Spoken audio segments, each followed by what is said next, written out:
Everyone and welcome to the 5 Paisa IPO series. आज हम बात करने वाले हैं गंधार ऑयल रिफाइनरी लिमिटेड के आईपीओ के बारे में। कंपनी व्हाइट ऑयल प्रोड्यूस करती है जो कंज्यूमर प्रोडक्ट्स और हेल्थ केयर में यूज होते हैं।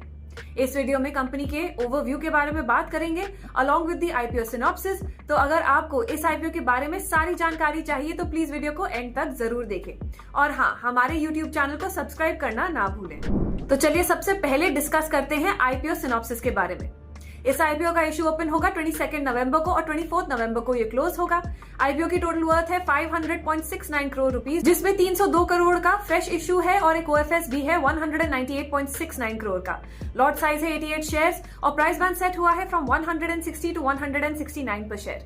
शेयर्स अलॉट होंगे ऑन 30 नवंबर और आईपीओ लिस्टिंग डेट है 5 दिसंबर की।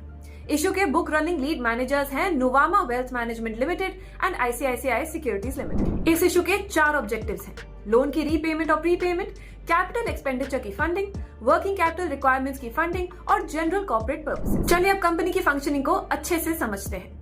Gandhar oil refinery white oil बनाती है जो कि हेल्थ केयर और कंज्यूमर प्रोडक्ट्स में यूज होते हैं। कंपनी के तकरीबन 440 प्रोडक्ट्स हैं पोर्टफोलियो में। इन्हें 3 कैटेगरीज के अंडर डिवाइड किया जा सकता है: health care and performance oils, personal care और lubricants and process and insulating oils.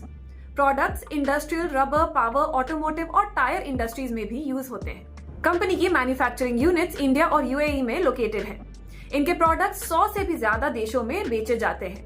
Unilever, PnG, Dabur, Patanjali Ayurveda, Marico, Bajaj consumer care, Encube, Emami company के कुछ पॉपुलर क्लाइंट्स में से हैं। चलिए इंडस्ट्री पर नजर डालते हैं। 2023 में व्हाइट ऑयल सेगमेंट की वैल्यूएशन है $0.473 बिलियन और ये $0.759 बिलियन तक बढ़ेगी by 2028 at a CAGR of 9.9%। Volume के हिसाब से व्हाइट ऑयल सेगमेंट 782 केटी तक बढ़ेगा in 2023 to 1236 KT by 2028 at a CAGR of 9.6%। End user industries में एक पॉजिटिव आउटलुक और प्रोडक्ट सेफ्टी और हेल्थ अवेयरनेस बढ़ने की वजह से इस इंडस्ट्री में ग्रोथ देखी गई है। फाइनेंशियल्स पर नजर डालते हैं।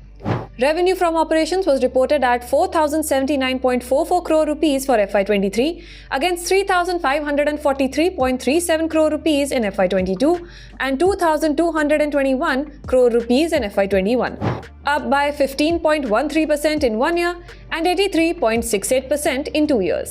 EBITDA amounted to 316.61 crore rupees for FY23 against 245.96 crore rupees in FY22 and 138.76 crore rupees in FY21, up by 28.72% in 1 year and 128.17% in 2 years. PAT was marked at 213.17 crore for FY23 against 163.58 crore in FY22 and 100.32 crore in FY21, up by 30.32% in 1 year and 112.49% in 2 years. Total assets for FY23 were reported at 1,613.43 crore rupees against 1,318.20 crore rupees in FY22 and 1,100.93 crore rupees in FY21, up by 22.40% in 1 year and 46.55% in 2 years. Share capital for FY23, FY22 and FY21 were reported at 16 crore rupees.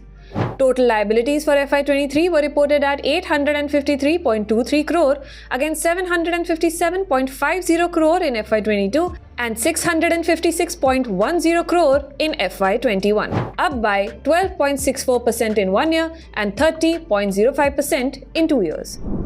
चलिए अब इस section में हम company से related strengths और risks discuss करेंगे। Company का Indian white oil market में एक लीडिंग शेयर है। कंपनी के पास एक डाइवर्सिफाइड कस्टमर बेस है और लीडिंग ऑयल कंपनीज इनको सप्लाईज प्रोवाइड करती हैं। इनकी मैन्युफैक्चरिंग फैसिलिटीज स्ट्रेटेजिकली लोकेटेड है और इनके पास इन हाउस R&D फैसिलिटीज भी हैं। इनका बिजनेस मॉडल काफी रेजिलिएंट और फ्लेक्सिबल है और फाइनेंशियल परफॉर्मेंस भी कंसिस्टेंट रही है।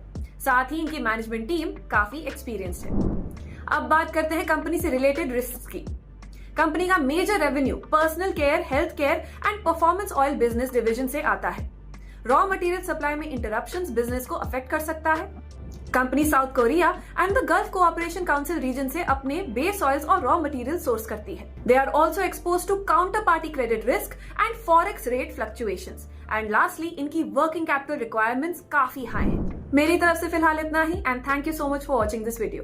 वी होप कि आपको इस आईपीओ से रिलेटेड सारी जानकारी मिल गई होगी। अगर आप इस आईपीओ के लिए अप्लाई करने वाले हैं तो हमें कमेंट सेक्शन में जरूर बताएं।